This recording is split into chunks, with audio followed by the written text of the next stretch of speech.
तुम्ही आताच थोड्यावेळी रवींद्र चव्हाण यांच्या अध्यक्षपदासंदर्भातला अर्ज दाखल केलेला आहे, काय सांगणार? आम्हाला सर्वांना अतिशय आनंद आहे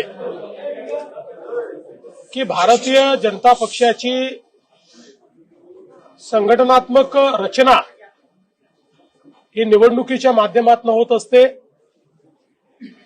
मागच्या काळामध्ये पहिल्यांदा 1200 पेक्षा जास्त मंडल ही गठीत करण्याचं काम महाराष्ट्रामध्ये झालं। त्यानंतर संघटनात्मक 80 जिल्हे, या जिल्ह्यांचे अध्यक्ष निवडण्याचं काम पूर्ण झालं आणि आता प्रदेशाध्यक्ष पदाकरता निवडणूक सुरू झालेली आहे। आज सन्माननीय केंद्रीय निरीक्षक, केंद्रीय मंत्री किरणजी रिजिजू हे निवडणूक निरीक्षक म्हणून या ठिकाणी आले आणि त्यांच्या समोर आम्ही आमचे सहकारी श्री रवी चव्हाण, जे यापूर्वी प्रदेशाचे महामंत्री देखील राहिलेले आहेत आणि महाराष्ट्र सरकारमध्ये मंत्री देखील राहिलेले आहेत, ज्यांनी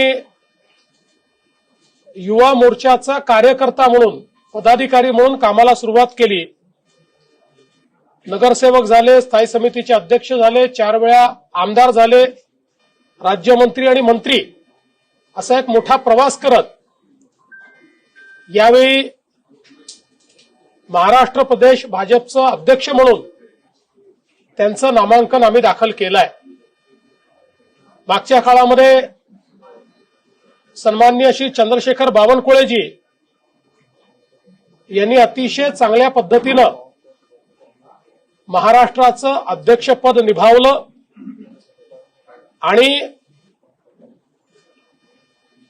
दीर्घ प्रवास करत चांगल्या प्रकारे संघटना बांधली। त्याचं प्रत्यंतर विधानसभेच्या निवडणुकीमध्ये आपल्याला पाहायला मिळालं। त्यानंतर संघटनात्मक निवडणूक होतपर्यंत त्यांच्या समवेत श्री रवीजी चव्हाण यांना